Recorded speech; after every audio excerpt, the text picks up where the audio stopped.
Bei der gebrauchten Modelleisenbahn, die ich letztens kaufen konnte, war auch ein ICE dabei. Ich selbst bin nicht so der große ICE-Fan. Für meine Anlage sind mir diese Züge eigentlich schon fast zu modern. Aber da er nun mal schon dabei war, musste ich natürlich auch mal ausprobieren.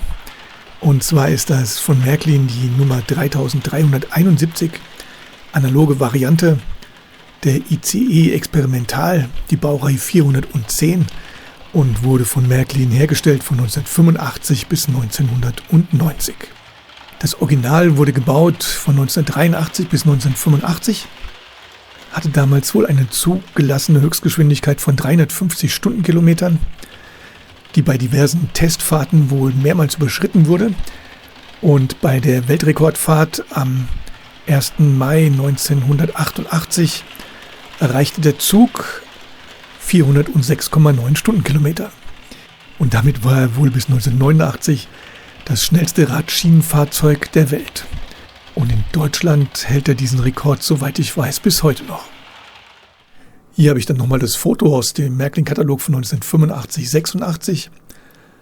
Ließ sich leider nicht so gut fotografieren, weil es eine Doppelseite war. Deswegen habe ich hier unten ein bisschen die Spiegelung reinbekommen. Es gab dann mit der Nummer 3671 auch eine digitale Ausführung. Und es gab mit der Nummer 4171 auch noch einen weiteren Zwischenwagen zu kaufen. Meine analoge Variante hat ein Kunststoffgehäuse. Das Fahrgestell der beiden Triebköpfe besteht komplett aus Metall. Und die Triebköpfe haben jeweils ein 3-Licht-Spitzensignal und 2 rote Schlusslichter, die mit der Fahrtrichtung dann automatisch wechseln. Und die Packung 3371, bestehend aus diesen 4 Wagen, hat dann eine Gesamtlänge von 91,5 Zentimetern. Der ganze Zug macht trotz der Kunststoffgehäuse einen relativ wertigen Eindruck. Dadurch, dass unten die Fahrgestelle komplett aus Metall sind, hat man hier richtig Gewicht in der Hand. Und was in der Fahrzeugbeschreibung bzw. in dem Märklin-Katalog nicht erwähnt wird, die beiden Triebköpfe sind mit jeweils einem Faulhabermotor ausgestattet. Und das macht das Ganze doch hier relativ hochwertig. Ich habe das ganze Gehäuse dann schon mal hier abgenommen, sodass man den Faulhabermotor hier schon mal erkennen kann. Und ihr werdet es ahnen, wenn in diesen Anfangsbildern natürlich nur der halbe ICE fährt. Der eine Triebkopf hat ein Problem, beziehungsweise ich bekomme da keinen Strom drauf. Er bewegt sich nicht und reagiert überhaupt nicht. Ich bin dann hingegangen und habe dann einfach mal diese ganzen Schleiferkontakte sozusagen überbrückt, indem ich die Kabel direkt an den Motor gehalten habe. Und ich weiß nicht, ob man es erkennen kann, weil ich habe hier leider keinen Ton bei der Aufnahme gehabt. Der vordere Teil vom Motor möchte sich gerne drehen, bekommt also Strom. Es ist also nicht, dass wir jetzt hier einen kaputten, festsitzenden Motor haben, sondern es kommt definitiv kein Strom über den Schleifer und über die Räder dort oben an.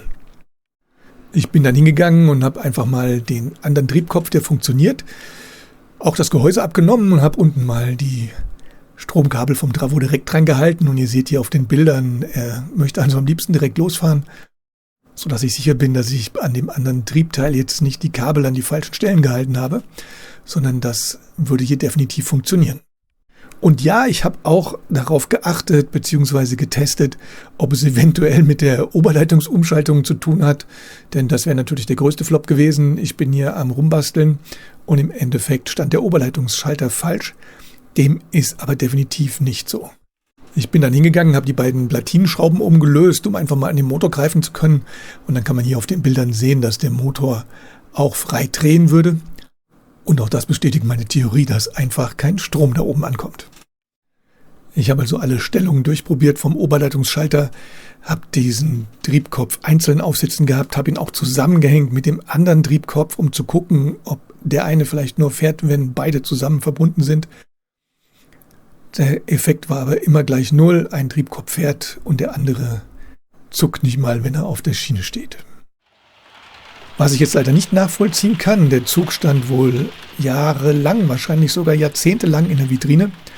Ob er da abgestellt wurde, weil er nicht in Ordnung war. Und derjenige hat dann einfach gesagt, ich lasse ihn da drin stehen. Oder ob er dort abgestellt wurde und war noch in Ordnung. Und erst nachdem ich ihn jetzt eingepackt habe und hier zu Hause ausgestellt habe, ob dann was passiert ist, das werde ich aber auch nicht mehr rauskriegen. Meine Frage wäre jetzt an euch, hat irgendjemand von euch mit diesem ICE-Variante oder Triebkopf ähnliche Probleme gehabt, beziehungsweise hat er irgendeinen Tipp, was man hier machen könnte, woran es liegen könnte? Ich habe also auch geschaut, dass unten die Kabel vom Schleifer befestigt sind und so weiter. dass diese kleinen Andruckblättchen, die vom Drehgestell hochgehen und den Strom von den Rädern hochbringen, dann auch funktionieren. Es ist im Grunde genommen alles da, und bevor ich dieses Teil weiter auseinandernehme, habe aber auch bei YouTube nichts anderes gefunden, beziehungsweise jemanden, der das schon mal gemacht hat.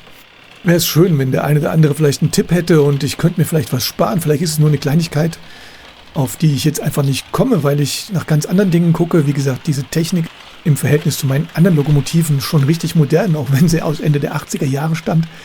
Aber meine Lokomotiven, die ich hier sonst auseinandernehme, sind ja eher Anfang der 60er bis Ende der 70er Jahre, sodass ich hiervon im Moment leider überhaupt keinen Plan habe. Das Fahrverhalten dieser ersten 3 Teile, die sich zumindest bewegen, ist ziemlich gut. Er fährt hier also vollkommen entspannt über die Gleise, nimmt alle Weichen, ist überhaupt kein Thema. Denn das war nur meine Befürchtung, weil er ziemlich tief gebaut ist, dass er hier vielleicht mit den Weichen Problemen hat. Aber das ist überhaupt kein Thema. Und es wäre schön, wenn das 4. Teil da auch wieder drankommt. Denn nur diese 3 Teile, das ist ein ziemlich komisches Bild mit dem offenen Abschluss vom letzten Wagen. Und es wäre toll, wenn das Ganze wieder komplett zusammengeführt wird. Denn wie gesagt, eigentlich ist der Zug für meinen ganzen Fuhrpark im Grunde genommen viel zu modern. Aber aufgrund der relativ guten Fahreigenschaften bin ich da sogar am Überlegen, eventuell noch den Zwischenwagen zu besorgen, um das Ganze noch zu verlängern. Denn wenn er hier so über die Schiene fährt, macht das für mich doch einen sehr, sehr guten Eindruck. Denn ich möchte ihn auch nicht digitalisieren, sondern das Ganze soll analog bleiben, aber soll halt auch wieder komplett funktionieren.